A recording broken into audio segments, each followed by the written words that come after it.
Alors bonjour, d'abord ça me fait énormément plaisir d'être ici pour vous parler je dirais de Saint-François à travers l'expérience d'assises que je viens de vivre là, au mois de septembre dernier. François pour moi et pour des auteurs aussi, c'est le prophète de l'extrême.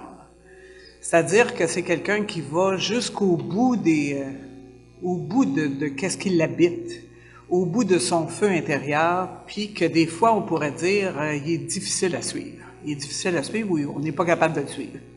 Alors je vais vous le présenter de trois façons. D'abord de ma rencontre personnelle avec Saint François. Quand est-ce que c'est arrivé cette chose-là? Ensuite de la petite histoire de Saint François. Alors qui il est, puis parce que souvent on retient de Saint François que c'est le saint aux oiseaux. Des fois, ça se limite à ça. On va vous le présenter un petit peu plus longuement, un petit peu plus longuement que ça. Et puis, je voulais vous parler aussi des 7 axes de la spiritualité franciscaine. Quand on dit qu'on a un cœur franciscain, ça répond à quel axe de la spiritualité, puis dans lesquels je me reconnais aussi. Et finalement, je vais vous montrer des belles photos de l'expérience d'Assise 2023, puis en même temps, je commenterai les lieux qu'on a visités. Les lieux, mais qu'est-ce qu'il y avait de l'histoire de François à travers ça? François et les chemins du soleil. Je ne sais pas si c'est un film que vous avez déjà vu. Oui. Alors moi, j'étais en secondaire 2 quand j'ai vu ce film-là. J'allais à l'école Notre-Dame du Sourire à Verdun, une école de 1000 élèves, et puis pas loin de là, il y avait un cinéma qui venait d'ouvrir. Alors les gens du cinéma avaient dit, on va inviter toute l'école qui est à côté, et ils vont finir par venir au cinéma. Fait qu'on y allait comme par 3 groupes au moins. Et puis, c'était François et les chemins du soleil qui étaient présentés. Fait que moi, je ne savais pas du tout c'était quoi ce genre de film-là. Je m'attendais à une belle histoire sur un petit gars qui s'appelait François. Mais, je dirais, dès les premières scènes, j'ai été saisie. J'étais à l'adolescence, en secondaire 2. On a quoi, 14 ans, 13 ans? 13 ans? Et puis, j'ai été saisie beaucoup par, je dirais, l'audace qu'a eu François dans sa jeunesse de faire des choix, d'écouter son petit bonhomme intérieur, là, puis de dire, moi, je m'embarque là-dedans, même si mon père est pas là-dedans, même si mon village est pas là-dedans, même si mes amis sont pas là-dedans, moi, c'est ça qui m'habite, puis c'est vers ça que je m'en vais. Puis à l'adolescence, vous connaissez ça, des ados, hein? Je veux dire, à un moment donné, on a comme des montées comme ça, là, intenses, où on se dit, c'est là, mais je devrais-tu y aller? Est-ce que j'ai un encouragement? Puis moi, je dirais que j'ai eu cet encouragement-là. Alors, j'ai écouté le film. C'est sûr que j'ai aimé je dirais, le lien avec la nature, François avec la nature, mais j'ai beaucoup aimé son humilité, la façon dont il allait au bout de ses rêves et au bout de ce qu'il pensait qui était bon pour lui. Et je dirais tous les choix notoire qu'il a fait, puis qui a changé sa vie et les gens autour d'eux. Ça a commencé de même. J'avais comme ça, 13 ans. Puis là, ça a pris un petit bout de temps. Tu sais, je surfais là-dessus, je dirais. Mais ça a pris un petit bout de temps avant qu'il se passe autre chose que le film François et les sommets du soleil. J'ai pas lu beaucoup sur François. J'étais capable d'en parler un peu à cause du film. Ma référence, c'était le film. Et puis un jour dans ma vie est arrivé ce beau jeune homme. Pierre Charlin, qui est aujourd'hui provincial des Franciscains du Canada. Et Pierre, on a suivi des cours à l'université ensemble. Lui, il habitait à Montréal, puis il venait suivre les cours hors campus parce que les cours qui se donnaient au centre diocésain, ça allait, il était en finale de bac. Alors, on a suivi 6 cours ensemble. On a eu un plaisir fou à être ensemble, à échanger, à aller dîner après le cours, à partager notre foi à travers ça. Et puis, je me souviens qu'au 6e cours, lui, il avait eu fini son bac, puis moi, j'avais pas fini le mien. Et puis, là, j'ai dit, Sylvain, Pierre, on se reverra plus. Puis là, il m'a dit, j'habite à Montréal. Alors, je dirais que là, c'est comme un autre pan de ma vie qui a commencé après le contact avec Pierre. Là, ça a été plus, je dirais, un contact fraternel. Quand j'allais chez Pierre, qui demeurait à ce moment-là au Hôtel de Ville à Montréal, j'y allais le jeudi parce qu'il réunissait des gens, des voisins, puis des gens de tout acabit aussi. Des fois, il y avait des gens qui étaient là, que je dirais qui étaient pauvres intellectuellement. Pierre les accueillait comme si c'était son frère, là. Et puis là, on vivait une célébration eucharistique au courant de la soirée, mais il y avait aussi un partage autour de la parole. Il y avait beaucoup, beaucoup de fraternité. Ça finissait toujours par un café-biscuit. Puis c'était un lieu où on avait développé une fraternité puis un lieu d'appartenance. Puis je pense que c'est ça que j'avais vraiment, vraiment besoin. D'avoir des gens où tu n'es pas obligé de... Tu es capable d'être toi-même devant ces personnes-là. Tu es capable de dire exactement ce que tu sens. Si tu as des questions, tu as le droit de les poser aussi. Ça ne veut pas dire qu'on va tout avoir les réponses, mais les gens qui étaient avec moi étaient capables de m'écouter. Moi, j'étais capable de les écouter aussi. Et puis, commençait une belle conversation spirituelle, où on prend le temps de s'écouter les uns les autres, et puis de s'écouter, de partager sur le ton de la conversation. Ça fait que j'ai été un bon bout de temps dans cette fraternité-là, d'aller régulièrement chez Pierre. Peut-être pas toutes les semaines, mais j'irais au moins une fois par mois, j'allais rejoindre cette communauté-là, puis je vivais un moment béni avec eux. Et puis là, un jour, on est rendu à 2010, Pierre me dit, lui, il organisait l'expérience d'Assise. Alors, il dit là, l'expérience d'Assise va avoir lieu avec le Père Galland. Il était 3 animateurs pour partir, pour initier ça. On était peut-être une vingtaine de participants. Il dit, si tu veux profiter de l'enseignement de Laurent Galland, il y a 80, c'est son dernier voyage. Fait que là, je me suis dit, hey, c'est une belle chance, on va aller à Assise. Puis c'était quand même 18 jours. C'est 18 jours qu'on part. Et je pourrais vous le dire plus tantôt, dans le fond, comment ça se passe. Mais on va d'abord à Rome 2 jours, 3 jours dans la vallée de Rieti où il y a des monastères. Ensuite, on s'en va à Assise. Là, on est à Assise 7 jours. Et puis ensuite, on s'en va à l'Alverne où François a reçu les stigmates. Fait que c'est un lieu, je dirais, comme pour décanter, puis vraiment plus intériorisant. Puis après, on s'en revient chez nous. Fait que là, j'ai vécu l'expérience avec le Père Galland. J'ai été sur les lieux où François a vécu. Je l'ai connu davantage parce que là, François est clair, dans le fond, parce que l'expérience d'Assise, c'est pour mieux connaître Saint-François et Sainte-Claire. Puis c'est là que je me suis vraiment aperçue que j'avais un cœur franciscain. Je ne serai jamais franciscaine, là, ou bien, tu sais, je ne rentrerai pas dans les ordres, ni même dans l'OFS. C'est pas comme un désir pour moi. Moi, je veux être juste une simple chrétienne qui vit de la spiritualité de Saint-François. Alors, j'aime dire que j'ai un cœur franciscain. Mais à un moment donné, le Père Galland, qui était et puis qui venait du Nouveau-Brunswick, alors il y avait un accent fort. Fait que là, moi, je m'en vais le voir, puis je dis là, Père Galland, j'aime beaucoup François. J'aime beaucoup le voyage que j'ai fait parce que j'ai beaucoup intériorisé beaucoup de choses, mais je ne serai jamais capable d'être comme François. C'est bien trop extrême, c'est bien trop profond, c'est bien trop compliqué. C'est pas compliqué, mais c'est simple compliqué. Tu sais, quand tu as beaucoup, puis là, tu te ramènes comme à rien, la pauvreté, tout qu'est-ce qui habitait François. Fait que là, le Père Galland me dit, « Mais Francine, il n'y a personne qui te demande d'être comme François. » Je l'entends encore me dire ces mots-là. Et puis, il dit, « Fais juste t'inspirer de qui était François, puis ça va être bien suffisant. » Puis là, on dirait que ça donnait comme un autre cran. Là, j'avais plus de bagages, je connaissais mieux Saint-François, j'avais été dans les lieux, j'avais été dans les craques de montagne, j'avais été dans les rochers où il avait aimé, j'avais touché aux mêmes affaires que lui, j'avais vu sa signature, bon, j'étais comme pleine de Saint-François, puis en même temps, je n'étais pas obligée d'être comme lui. Je n'étais pas obligée de vivre ma vie exactement comme lui, mais de me laisser inspirer par ce qu'il était. Alors, je dirais qu'à partir de 2010, là, ça a commencé à grandir un peu plus, qui ne s'était pas fait à l'adolescence tant que ça. Je disais que j'aimais beaucoup François, mais c'est vraiment à ce moment-là que ça grandit. Quand j'ai été dans ce premier voyage-là à Assise, où j'ai connu François, juste pour vous dire un peu qui est ce François. Alors d'abord, la ville qu'on voit sur l'image, c'est Assise. Assise est à flanc de montagne, 1 kilomètre sur 2 peut-être. D'un côté, c'est la basilique Saint-François, de l'autre côté, c'est la basilique Sainte-Claire. Entre-temps, il y a un village, il y a la Rocca en haut où c'était les seigneurs d'autrefois qui habitaient là, et ça se limite à ça. On peut le marcher, on s'amuse à le marcher, on aime le marcher d'ailleurs dans Assise. Alors François habitait Assise. Quand on va dans la partie de la ville d'Assise où il a demeuré, ben là on fait il y a les statues de son père et sa mère. Son père était un riche marchand drapier. Alors, c'est à l'époque aussi où le Seigneur gérait toute la ville. Tout le monde travaillait pour le Seigneur, qui était en haut. Puis à un moment donné, la ville s'est révoltée. Les gens de la ville se sont révoltés. C'est devenu comme une commune. Et puis là, c'est comme si ils ont décidé de gérer eux-mêmes leurs affaires, sont devenus des marchands.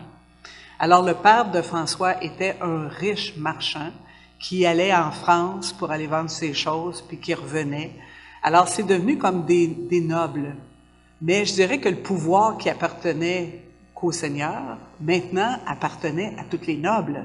Il y avait les nobles et les pauvres. C'est ça qu'il y avait dans Assise. Alors, François naît à l'automne 1182. Sa mère lui donne le nom de Giovanni Pietro Bernardone, mais son père, qui arrivait de France, voulait l'appeler François, en l'honneur de la France. Alors, François, c'est comme ça qu'il prend le nom de François. Ça, c'est la cathédrale de Saint-Rufin, qui est au centre du village. C'est là où Claire et François ont été baptisés. Ça fait que dans le voyage, on retourne voir là, on retourne voir les lieux où les moments importants se sont passés.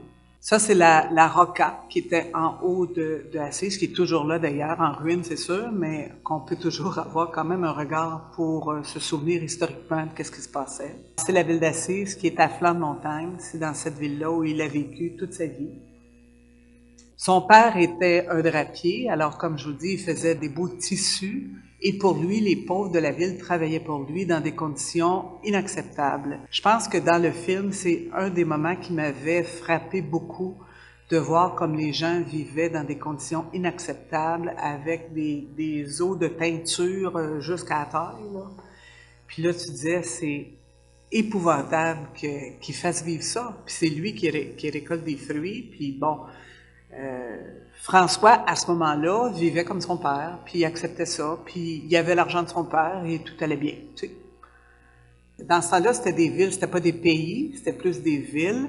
Alors, ils sont en guerre avec la ville de Pérouse, et puis là, il devient comme chevalier. Le rêve de tous les nobles, c'est d'être chevalier, d'avoir son cheval équipé, être équipé, puis d'aller partir à la guerre pour défendre sa ville et ses richesses et ses biens. Et puis, qu'est-ce qui est arrivé, c'est que François s'est jamais rendu. D'abord, il a été capturé à Spolète, il a été longtemps capturé, il a été malade, ils l'ont retourné, puis là, sa maladie a fait que ça a comme changé sa vie. D'abord, son père était déçu, il s'est dit, voyons donc, mon chevalier, que ça n'a pas marché, là, tu sais, qui revient comme ça, pauvre et malade et attristé, et qu'il se posait énormément de questions aussi. Ça, c'est une photo du film « François et le chemin du soleil ». Alors, il va vivre comme un temps de solitude où il va essayer de comprendre qu'est-ce qu'il vit. Là, c'est comme si son rêve ne marche plus. Je ne sais pas si c'est déjà arrivé dans votre vie où vous avez un rêve, puis là, tout à coup, ça ne marche pas, mais qu'est-ce que je vais faire maintenant? Si c'est pas ça que je vais faire, qu'est-ce que je fais? Et puis, on dit que il va rencontrer un lépreux. Puis là, ça va commencer à le questionner beaucoup. La rencontre avec le plus pauvre, ça va vraiment l'habiter profondément, ce lépreux-là que lui, d'habitude, il touchait même pas à ça, puis il regardait même pas, il leur parlait pas. Puis là, à un moment donné, il s'est passé comme un contact. Et c'est à l'église Saint-Damien que là, il va rentrer dans cette église-là pour se recueillir après cette rencontre avec, quelque temps après cette rencontre avec le lépreux. Puis là, il va se demander qu'est-ce qu'il fait, puis on dit que le crucifix lui aurait parlé. Alors, le crucifix lui aurait dit, « François va rebâtir mon église qui tombe en ruine. » Regarde autour, il n'y a pas personne, ça va être le crucifix qui me parle, ou bien c'est une voix intérieure. Dans toutes les biographies, il n'y a rien qui est décrit comment ça s'est passé. Mais qu'est-ce qu'on sait, c'est que ce crucifix-là, lui aurait parlé intérieurement.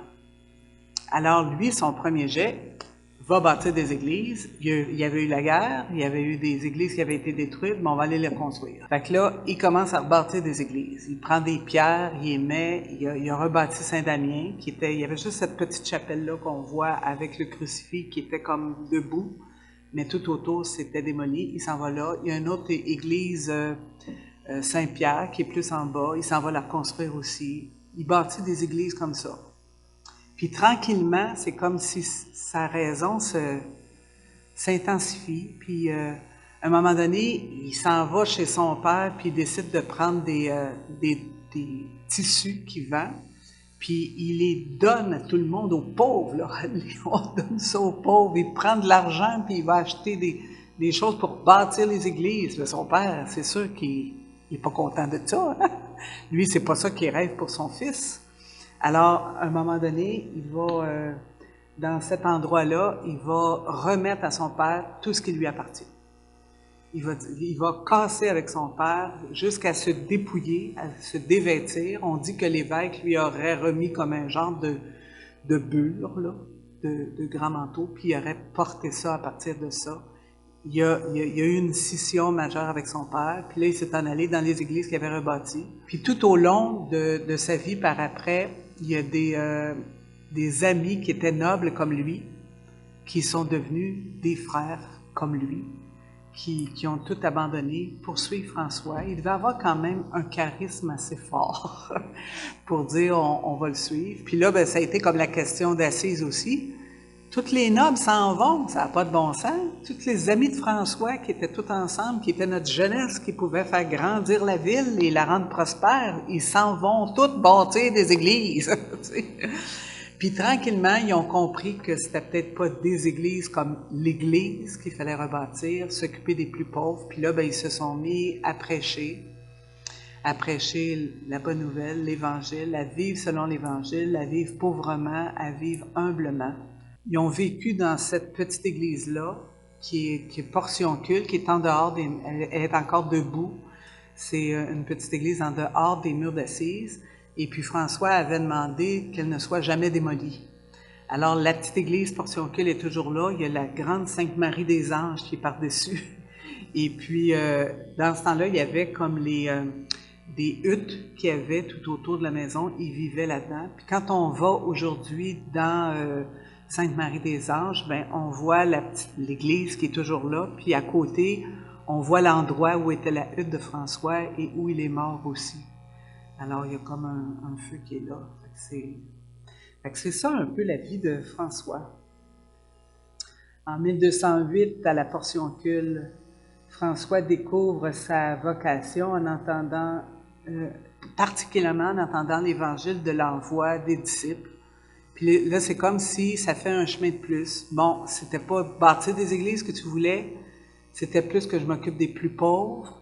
Puis là, maintenant, c'est que j'aille annoncer cette bonne nouvelle-là, que je m'en aille en mission avec mes frères, 2 par 2. Ça l'avait bien saisi, ça, d'aller 2 par 2. Puis il y était quand même beaucoup de frères dans ce temps-là.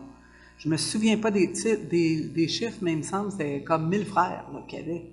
Et puis là, il était parti comme 2 par 2 dans les villes voisines, dans les pays voisins même, pour aller annoncer cette bonne nouvelle-là. Puis il revenait toujours à Portioncule, où là, il y avait comme l'échange de tous les frères ensemble. C'était la fraternité qui commençait. Alors, on voit cette fraternité-là qui débute. Les gens vivaient, je dirais, en mendiant. Si on ne leur donne pas à manger, ils ne mangent pas, ils sont heureux. Ils sont heureux. La joie est quelque chose qui est très visible chez les amis de François et François. Peu importe. Il disait, une des phrases qui a été reprise aussi par un autre auteur théologien, Dieu est là et ça nous suffit. Dieu est là, Dieu est vivant, Dieu est en moi, Dieu est avec moi, ça me suffit. Il arrivera, si je mange, je mangerai, si je mange pas, je mange pas, et c'est correct comme ça. T'sais. Fait que c'est vraiment une mentalité, quand je vous dis c'est l'extrême, c'est à l'extrême, moi j'ai besoin de manger 3 fois par jour, tu sais. Bon, fait que jusqu'où je suis François, là, tu sais, jusqu'où j'ai une vie franciscaine. C'est les grands thèmes, je dirais, de la spiritualité franciscaine. Alors, la mobilité apostolique, c'est qu'ils les envoient 2 par 2. Alors, ils s'en vont. C'est des apôtres qui, au nom de Jésus aussi, au nom de leur foi en Jésus-Christ, ils s'en vont annoncer cette bonne nouvelle-là. La pauvreté pascale, mais c'est aussi la pauvreté intérieure de dire « je m'en remets à Dieu ». C'est pas juste de dire je m'habille pauvrement puis j'ai pas de bien. Il y a ça aussi, il y a cette pauvreté-là qui vivait. Mais c'était aussi je m'abandonne entre les mains de Dieu. Ce qui arrive, il arrivera. Tu sais. Mais je m'en remets à lui, l'abandon. Dans le voyage, on en a parlé souvent de l'abandon. Je dirais, là, tu sais, au lieu de résister, abandonne-toi, puis ça va marcher. Tu sais, je veux dire, il va se passer quelque chose qu'on ne sait pas encore. La fraternité, ça, je dirais, c'est le point fort de Saint François, des franciscains. Puis je dirais, pour moi, c'est le point fort aussi, c'est le centre. La pauvreté, ça n'est un, l'abandon, mais je dis la fraternité, je trouve qu'on a besoin de fraternité. On a besoin de se retrouver en petits groupes pour échanger sur qu'est-ce qui nous habite, sur qu'est-ce qui nous fait vivre, sur ce que Dieu a déposé en dedans de nous. C'est quoi qui est important pour moi? J'ai le besoin de le partager avec des gens qui sauront me recevoir. Puis je trouve que dans la fraternité franciscaine, c'est ça qu'on va. Fait que moi, en lisant ça, je me dis, check, oui, je veux bien vivre la pauvreté, je veux bien vivre cette... il me semble que d'après mon travail, là, comme agent de pastoral, cette mobilité apostolique, il me semble que je la développe de plus en plus. Puis j'ai particulièrement la fraternité, d'avoir des frères, des sœurs autour de moi que j'aime profondément. Il me semble que c'est aussi important. Et les frères mineurs. On a toujours parlé de frères mineurs chez les franciscains parce qu'il n'y a personne qui est plus haut un que l'autre. Celui qui est responsable d'une maison, on va l'appeler souvent un gardien. On ne l'appellera pas le supérieur, admettons, d'une maison, quoi que ce soit, ça va être le gardien de la maison. Alors, il y en a un, par fraternité, qui est nommé gardien de la maison, mais il n'est pas supérieur sur les autres. Tu sais. Mais c'est lui qui va prendre, c'est sûr, des décisions. À un moment donné, dans son rôle, il va avoir des choses à faire. Mais c'est un titre que François a toujours voulu garder, d'être des frères mineurs ensemble, soumis à l'Église. Parce que, oui, ça a été toujours un des points forts de François, malgré les erreurs de l'Église, malgré que cette Église-là n'est pas parfaite, il a toujours été, je dirais, soumis dans le sens qu'il a toujours continué à vouloir faire partie de cette Église-là et à faire accepter sa règle, par exemple, par le pape. Alors, c'était important pour lui, quand il a pris l'action de dire on va se réunir en fraternité, on va être des frères ensemble, bien, d'aller faire approuver ça par le pape. Et puis par la suite, quand vraiment ils ont écrit la règle, bien là, il a voulu retourner à Rome. C'était l'année à mourir, en 1223, qui a été voir le pape pour faire approuver cette règle-là. Et puis, on dit dans l'histoire, dans les biographes, que le pape, à un moment donné, n'avait pas voulu qu'il fasse ça. Là. Pourquoi en créer une autre? Va avec les bénédictins, avec un autre, puis ça va être correct. Puis dans la nuit, il avait rêvé qu'il y avait un pauvre qui retenait l'Église, puis qui l'empêchait de tomber, puis c'était pas le pape. C'était un personnage qui ressemblait à François. Fait que le lendemain, il a dit, c'est correct, tu peux faire tout ce que tu veux, je l'approuve, tu sais. Puis aujourd'hui, il y a encore beaucoup de frères franciscains, c'est encore quelque chose de très vivant. Alors ça, c'est la photo, on voit Portion, mais le dessin plutôt, on voit Portion-Cul qui est dans le milieu, puis un peu les huttes, comme ils vivaient autrefois, autour de Portion-Cul, qui existe toujours. Ensuite, Claire, en 1212. Claire, c'était quelqu'un qui vivait juste à côté de Saint-Rufin où ils ont été baptisés. Alors, elle demeurait là. C'était une noble aussi. Et puis, à voir François, c'était quelqu'un qui était très sensible aux plus pauvres. Puis qui était aussi une personne qui, je dirais, qui apportait la guérison. Souvent, on va dire Sainte-Claire, c'est l'apôtre de la guérison parce que elle prenait soin de l'autre, beaucoup. Et puis, à un moment donné, elle veut rentrer dans les rangs de Saint-François, mais il y a rien que des gars. Ça fait que là, c'est comme, il faut qu'elle fasse son chemin. Les femmes ont toujours eu à faire le chemin. Ça fait qu'à un moment donné, c'est à Bastia qu'elle va aller rencontrer François, qui va lui couper les cheveux là, pour signifier, dans le fond, qu'elle rentrait dans un nouvel ordre. Et puis, il va lui donner l'église de Saint-Damien. de Saint-Damien.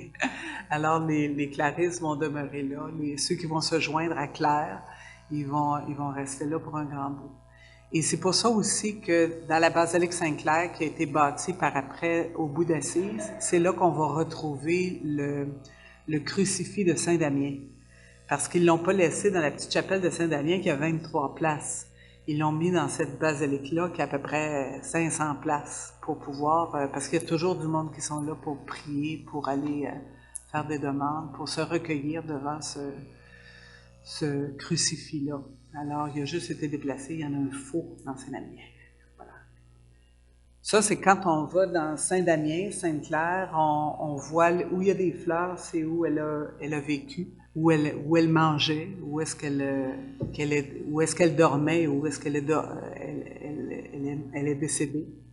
Alors, c'est quelques photos quelques images de Saint-Damien. François va aller rencontrer aussi, à un moment donné, il s'en va rencontrer le sultan. Alors, le sultan qui n'était pas de la même religion que lui, mais qui voulait créer des liens interreligieux avec le sultan. Et le sultan avait dit, le prochain chrétien qui rentre ici, j'y tranche la gorge. Ça fait que, quand on dit extrême, là, c'était pas n'importe qui. Ça fait qu'il décide, lui, de partir sans armes et de dire, moi, je m'en vais avec un frère. Il s'en va rencontrer le sultan. Puis, on dit qu'il a été bien accueilli par le sultan, qui est resté, bon, au début, il y a eu comme, tu sais, c'est qui lui, mais un coup qui s'est expliqué puis qui a montré qu'il n'était pas venu pour se battre. Alors, il aurait rencontré le sultan et il aurait passé quelques jours avec lui à échanger, mais pas à essayer de le convertir. Je dirais à l'accueillir dans sa foi et le sultan à accueillir François aussi dans sa foi. Fait que c'est pour ça que l'interreligieux, on associe ça souvent aux franciscains. Il y a beaucoup encore aujourd'hui des rencontres interreligieuses qui vont faire, qui vont promouvoir dans le fond, en souvenir de ce moment-là où François avait été rencontrer quelqu'un d'une autre religion. Ça, c'est la règle. Où on voit la règle comme elle avait été écrite. Alors, c'est encadré, puis c'est dans l'Église. Alors, cette règle-là a été présentée au pape Honorius III. Ça, c'est dans Saint-Jean de Latran. Saint-Jean du Latran. Alors, le pape n'a pas toujours été à Saint-Pierre de Rome. Avant, il était à Saint-Jean du Latran, puis c'est dans ce lieu-là que la règle a été, qu'il a rencontré le pape, dans le fond, puis qu'il a déposé sa règle. Et on reconnaît aussi à François la première crèche en 1223. Alors, si vous savez compter, ça fait 800 ans cette année. À Noël de 2023, ça va faire 800 ans. Alors, on aimerait ça s'il y avait quelque chose de spécial qui se passerait autour de la crèche cette année à Noël. Puis lui, le but de faire ça, on fêtait beaucoup la résurrection du Seigneur, mais c'est comme si sa nativité avait été un petit peu oubliée. Et puis lui, il trouvait qu'il y avait quelque chose de grand, que notre Dieu est accepté de se mettre, je dirais, à nu dans la pauvreté et l'humilité pour faire une vie comme nous. Alors avant de fêter la résurrection, il disait, il faut d'abord fêter sa naissance, puis le choix qu'il a fait d'être un des nôtres et de vivre comme nous. Alors ce soir-là, quand on lit ça dans les biographies, c'est magnifique parce qu'on voit tous les gens du village de Grétio qui montaient la montagne avec des flambeaux, puis qui étaient venus avec des animaux, puis qui avaient monté toute la côte de Grétio. On verra tantôt des images plus frappantes encore. Et puis, où il avait fêté ce premier Noël-là, puis c'était l'année avant qu'il décède, ou l'année d'avant. Et puis, ça, c'est sur le mont Alverne aussi, dans la dernière année de sa vie, il a reçu les stigmates. Faites attention toujours quand vous demandez quelque chose à Dieu, hein, parce que lui, il avait demandé à Dieu de connaître l'amour dont il nous aimait, de cet amour-là dont il avait reçu de Dieu. Il voulait connaître cet amour-là, puis il voulait connaître aussi toutes les souffrances qu'il a endurées au moment de la crucifixion. Il les a connues. Il a reconnu tout cet amour-là, mais il a reçu les plaies. On dit qu'aujourd'hui encore, il y a certaines personnes qu'on peut reconnaître qui ont comme des stigmates. Moi, j'en ai jamais vu, mais alors on se dit qu'il y avait des stigmates aux mains, aux pieds, dans le côté. Et puis il l'aurait montré, les biographes disent qu'il l'aurait montré à des frères, mais souvent il cachait ça. Lui, c'était comme intérieur à lui. Alors, il était sur le mont Alverne à ce moment-là. Maintenant, il y a comme une petite chapelle qu'on appelle la chapelle des stigmates, où il aurait reçu ça, puis c'est dans les dernières années de sa vie. Alors, il voulait vraiment que sa vie ressemble le plus au Christ Jésus. Dans le fond, moi aussi, je voudrais que ma vie ressemble au Christ Jésus, mais pas obligé de souffrir autant, peut-être. Tu sais. Je me dis, misons sur les choses gagnantes. Tu sais. Je veux dire, la pauvreté, l'amour, la justice, la paix, c'est toutes des choses qui me font vibrer beaucoup et où je me retrouve beaucoup avec François. L'humilité, ça, il me semble que ça va bien. Tu sais. Les plaies, moi. C'est ça. Et puis, il y a le Cantique des créatures qui, à la fin de ce petit, mais la prière qu'on connaît souvent, euh, qui aurait composé, je dirais, une bonne partie à, il me semble que c'était à Fonte Colombo ou quelque chose du genre dans ce coin-là. Et puis ensuite, il l'aurait terminé quand il a affronté comme la mort, les souffrances, il aurait bâti aussi un dernier couplet par rapport à ça. Ça, c'est dans la basilique Saint-François. C'est le tombeau de Saint-François qui se trouve là. Puis on verra tantôt, dans la dernière partie, presque la dernière partie de notre voyage, on a vécu une Eucharistie là, autour, dans le lieu de la tombe de Saint-François. Alors c'est Sainte-Claire, dans la basilique de Sainte-Claire. Ah oui, le taux. Alors le taux, moi j'ai mon taux, il signait toujours comme un T. Fait que je le porte depuis 2010. 2010. Et puis, en même temps, souvent, quand on visitait des lieux, on voyait le signe qu'il faisait, le taux, c'était sa signature, qui était vraiment liée à l'Évangile, puis qui était, c'est la croix en même temps. Tu sais, je veux dire, ça ressemble à, c'est la lettre grecque, mais c'est en même temps la croix qui est représentée comme ça. Alors, je dirais, dans cette expérience-là, quand je dis que j'ai un cœur de Saint-François, il y a comme cette balise, je dirais, pour dire ça. Puis, je ne dis pas que je les vis parfaitement, mais j'essaie d'y adhérer le plus possible. La première ligne, c'était, puis c'est ça qui a fini par dire, moi, j'ai un cœur franciscain. Premier, c'était faire pénitence. C'était pas faire des pénitences, là. Pour François, faire pénitence, c'est plus un mouvement de conversion, de retournement. De dire de se retourner, dans le fond, plus vers ce qui a été déposé en nous. D'être toujours sensible à ce qui a été déposé en nous, selon nos charismes, nos dons, qui on est vraiment. Puis c'est ça qui fait comme office de conversion. Essaye, ne te détourne pas de toi. C'est comme ça que je le dirais. Faire pénitence, là, c'est ne te détourne pas de toi, mais reste vraiment centré sur toi. Alors, ça prend du discernement, ça prend des exercices réguliers aussi pour dire, ben, c'est-tu moi quand je fais ça, là? Tu sais, j'essaie de ne pas me détourner de moi.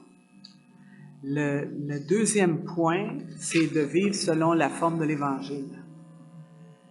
Alors, il comprenait que l'Évangile, c'était une bonne nouvelle dans la vie du monde. Et puis, la phrase aussi qui disait dans sa prière, ce n'est plus, Paul avait dit ça, ce n'est plus moi qui vis, c'est le Christ qui vit en moi. Alors, juste de se rappeler ça, je me dis des fois, bon, si Jésus est en moi, comment il agirait dans telle ou telle situation? Bon, des fois, on peut extrapoler, là, puis, tu sais, il faut quand même avoir du discernement aussi, là, parce que j'ai pas toujours raison non plus. Tu sais, des fois, je fais dire des choses à Jésus, là, tu sais. Mais je veux dire d'essayer le plus possible d'être en lien avec l'Évangile. Le troisième point, c'est de vivre en fraternité selon l'Évangile. Ça, c'est vraiment, pour moi, c'est un point fort. Je dirais d'être fidèle à ce qui a été déposé en moi, mais aussi vivre la fraternité avec les autres. Pour moi, c'est super important. Rendre témoignage de cet Évangile, de cette bonne nouvelle dans le monde. D'être capable de dire ce qu'on vit. D'être capable de parler de Jésus-Christ. Pas obligé nécessairement de nommer Jésus-Christ quand on dit ça, mais de faire la paix autour de soi, d'être accueillant, à l'écoute. Il me semble que c'est tout ce que j'essaie de faire. Voilà. Et je dirais François, il disait de vivre en très haute pauvreté. Peut-être que le très haute, je l'ai mis en guillemets.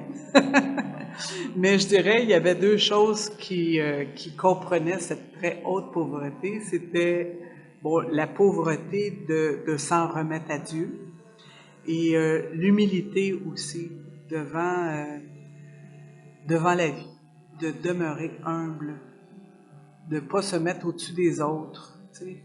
Un peu comme quand ils sont gardiens d'une fraternité, mais c'est un peu ça, il n'y en a pas un qui est plus haut que l'autre. Alors, essayez aussi dans un groupe, j'en dirige des équipes, là, mais dans les équipes, on travaille ensemble. On fait du travail en équipe, on est tous solidaires, on est tous pareils. Hein? On travaille ensemble, puis on vit ensemble, puis voilà. Même avec mes petits-enfants, je ne suis pas supérieure à mes petits-enfants. On prend le temps de discuter ensemble, on prend le temps de converser. Moi, je suis pour la conversation, beaucoup, beaucoup. Si vous avez le goût à un moment donné de lire Simon-Pierre Arnaud, qui a écrit le livre Dieu est nu, puis il parle beaucoup de la conversation. Si on était capable de s'asseoir ensemble, de converser, de s'écouter, il me semble que la vie serait beaucoup plus paisible, beaucoup plus belle. Dieu est nu. Est nu, nu. Il est nu. Dieu est nu de Simon-Pierre Arnaud. Le 6e point, c'est d'être en service. Comme François était quelqu'un en service, quelqu'un tourné beaucoup vers les autres, c'est quelque chose que j'essaie aussi, dans le fond, dans ma vie. De vivre ça aussi à l'intérieur d'une fraternité, c'est pas toujours facile non plus. La fraternité, c'est pas nécessairement facile, mais on est gagnant de la pratiquer. Et le dernier point, c'est de développer un esprit de prière et de contemplation. Alors, d'être capable de s'en remettre à Dieu. Moi, avant de venir ici, écoute, j'ai prié Dieu dans mon char pour que ça aille bien, puis je veux dire, pour que son souffle soit là, le souffle de l'Esprit soit là, son souffle de vie, pour qu'on puisse apporter la vie à ceux qu'on rencontre. Et dans la contemplation, de reconnaître ce qui est beau. Je trouve qu'il y a tellement de monde qui rame vers le bas. Tu sais, qui commence d'abord par voir tout ce qui est noir avant de voir tout ce qui est beau. Moi, j'ai plutôt tendance à voir ce qui est beau. Je dis pas non plus que je me mets la tête dans le sable là, quand je dis ça, mais je veux dire d'essayer quand même de reconnaître ce qui est beau, ce qui est louable, les pas qui ont été faits chez une personne. Moi, ça m'émeut, ça me bouleverse beaucoup. Quelques photos de notre dernier voyage. Alors, en 2010, je suis allée à Assise. En 2013, Pierre me disait, il y avait le frère Saint-Mars qui était censé succéder à Laurent Galland, puis finalement, à 2 mois de vie, il ne peut pas y aller. Fait qu'il me dit, comme tu as déjà fait l'expérience Assise, est-ce que tu viendrais? Oui, mais là, tu sais, on a comme 2 mois pour se préparer, là, pour donner des interventions et tout ça. Puis finalement, j'y suis allée en 2013, 2016, 2018 et 2023. Puis maintenant, je suis chef de mission. Ça fait que j'aime beaucoup faire ce pèlerinage-là. Je l'ai fait avec Amicia le dernier, avec Louise. C'est des moments bénis, je dirais, de rencontre. Parce que c'est sûr que le voyage en lui-même, c'est les mêmes choses qu'on revoit, c'est la vie de François et de Claire, ça fait que c'est les mêmes endroits qu'on va voir, mais c'est toujours différent d'avec qui on le voit, puis avec les yeux de l'autre. Fait que je trouve qu'il y a toujours quelque chose, une fraternité. Puis avec quelqu'un, quand je dis ça, fraternité, il y avait quelqu'un, puis il n'a pas été le seul à dire ça dans le séjour. Il a dit, moi, quand je suis arrivé ici, je suis parti en touriste. Moi, je voulais voir où François avait vécu, où Claire avait vécu, c'était quoi Assise. Rome, j'avais jamais vu ça. Puis il dit, au bout d'une semaine, à voir tous les gens, l'amour qui se développait entre nous, la fraternité, il dit, je peux dire que maintenant, je vis une fraternité. Alors, la première semaine, il était touriste. Les 2 autres semaines, il a vécu une fraternité jusqu'à la fin. Puis je regarde, ils s'écrivent encore, on est revenu le 18 septembre, et puis les gens s'écrivent, s'appellent. Je trouve ça beau, tu sais, comme dynamique. Puis là, ils ont juste hâte de se revoir. Ça va être fin novembre, mais ils ont déjà hâte de se revoir, parce que c'est comme si on crée comme une fraternité, même si on ne se voit pas tous les jours, la fraternité est là. On s'aime, puis qu'est-ce que je trouvais beau?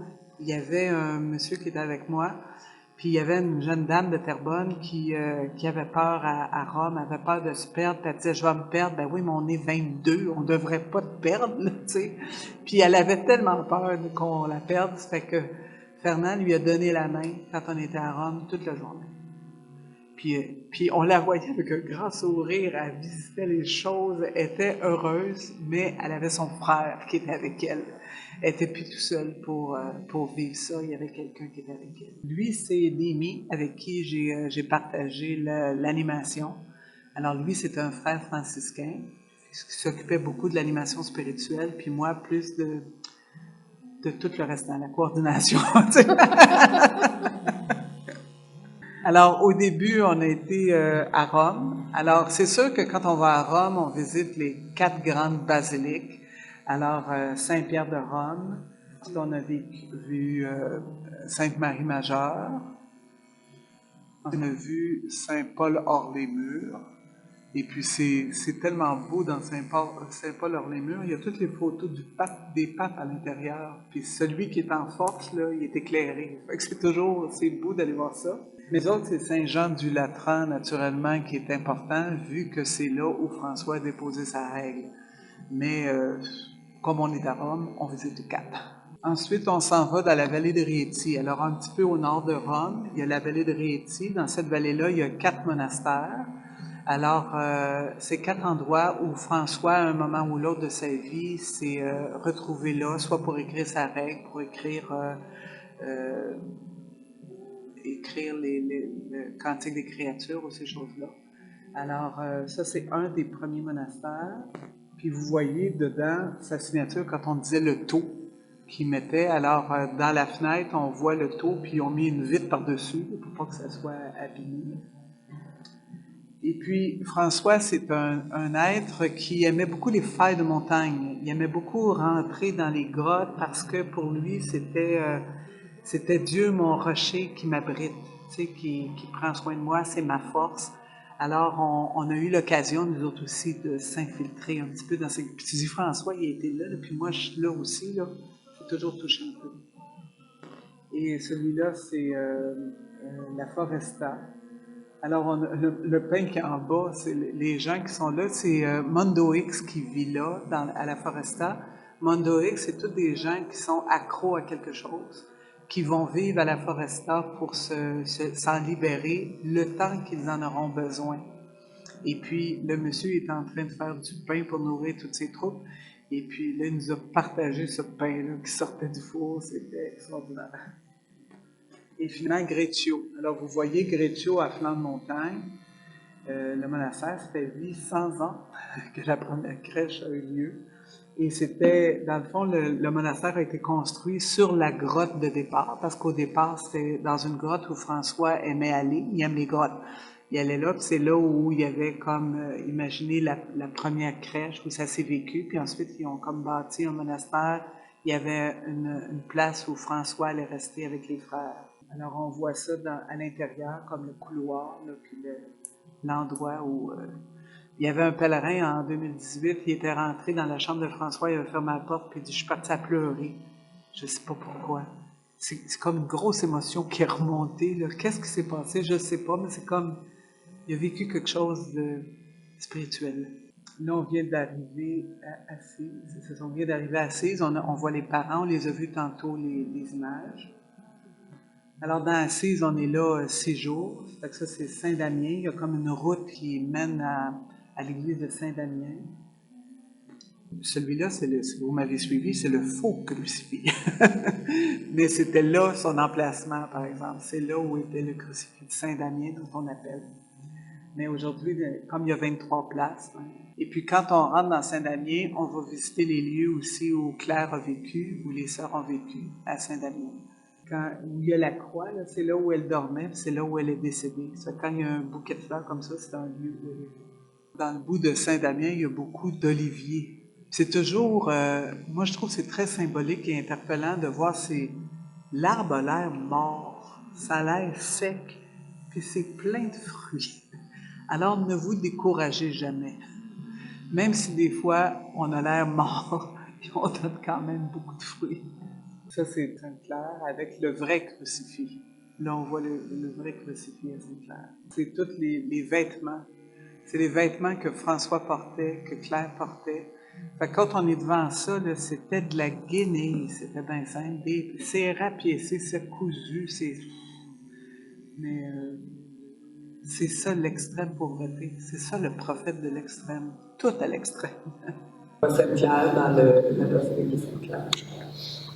La Rocca, comme on a vu tantôt, où il y avait les seigneurs autrefois. On peut aller visiter ça et monter en haut. Il y a des beaux paysages d'en haut.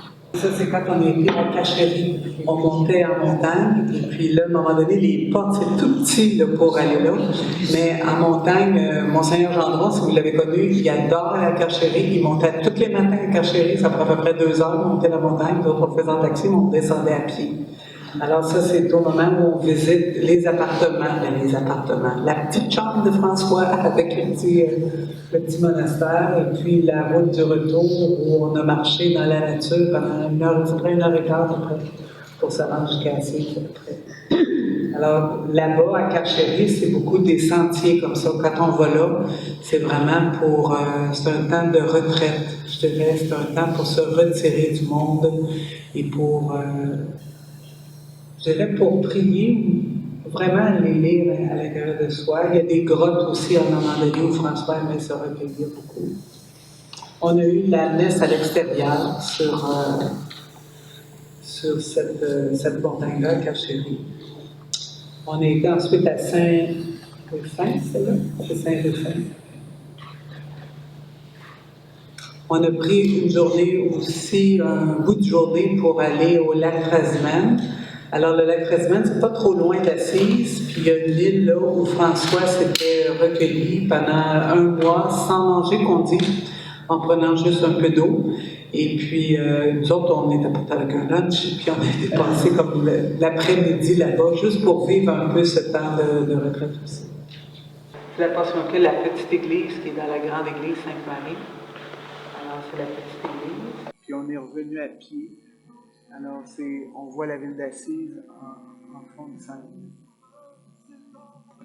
Et puis ça, c'était notre dernière journée à Assise où on va à la basilique Saint-François. Alors, on avait la messe au tombeau de Saint-François. Et puis, ça, il y a un musée comme à côté. Puis là, on voyait vraiment le manteau de Saint-François en bas, sa bure, qu'est-ce qu'il portait régulièrement tous les jours. Puis, dans cette basilique-là, c'est tellement beau, les murs, c'est des Giotto. C'est un peintre qui a peint toute la vie de François et toute la vie de Jésus. Alors, sur un étage, c'est comme la vie de Jésus. Sur un autre étage, c'est toute la vie de Saint-François pour montrer qu'il y a des rappels entre les deux. Qu'est-ce qu'un a vécu, l'autre l'a vécu semblablement. À la fin, on a été à l'Alverne, où il a reçu les stigmates. Alors, c'est en montagne, 4000 pieds d'altitude. Puis là, il y a vraiment, c'est le monastère, des grottes à aller visiter. Puis il y a la cérémonie des stigmates à tous les après-midi, où il y a comme une procession qui va jusqu'à la chapelle des stigmates. Et il y a des grottes comme ça partout, où on aime aller rentrer dans les grottes, juste parce que François y est aussi. Ça, c'est dans la chapelle des stigmates qu'on voit à gauche. À droite, ben, c'est comme le lieu où on dit c'est là qu'il a reçu les stigmates, mais ça peut être à peu près là, vous comprenez bien? Puis on met une chapelle comme par-dessus. Ça, c'était la procession des stigmates. Le lendemain, on est retourné à l'Alverne, puis la procession des stigmates, c'est tout le long de ce corridor-là, la chapelle est au bout. Et il y a eu une dernière affaire que je voudrais vous conter, c'est la remise du taux. Alors, quand on revient à Rome, la dernière journée, on remet le taux, qui ressemble à ça, à chacun des participants qui ont vécu à travers l'expérience. Et puis, il y en avait un couple là-dedans, le mari Mario. Lui, il n'était pas venu à tout. On avait les messes à tous les jours dans des lieux où François a passé. Il y avait toujours un thème particulier. Il venait pas aux messes. Il venait visiter tous les endroits. Il était avec nous autres souvent, mais aux messes pas tout le temps, quelquefois. Puis à la prière, il était presque jamais là. Puis là, quand c'est le temps de recevoir le taux, il vient me voir, parce que moi, j'étais la Madre Générale. Alors, Némi a dit, la Madre Générale va vous remettre le taux. Et puis là, Mario dit, est-ce que je le mérite? Ça m'a surpris, cette question-là. Mais je lui ai dit, ça se mérite pas, un taux. Est-ce que tu veux le recevoir? Est-ce que ton expérience, pour toi, t'a fait vibrer? Est-ce que ça t'a fait vivre quelque chose? Est-ce que tu veux le recevoir? Il dit oui, j'aimerais ça le recevoir. Ça s'arrête là. Fait que je lui ai remis le taux, il était très heureux. Puis les gens, on les sentait comme fiers de recevoir. C'est comme la finale. Tu sais, on a vécu toute une expérience ensemble, mais maintenant, vous recevez le taux, puis essayez d'avoir un petit air franciscain dans le suite de vos jours. Voilà, alors j'ai acheté ces icônes-là à Assise et puis je les trouve très belles. Je trouve que ça représente bien, comme je les imagine, François et Claire dans ma vie. Alors voilà. Merci.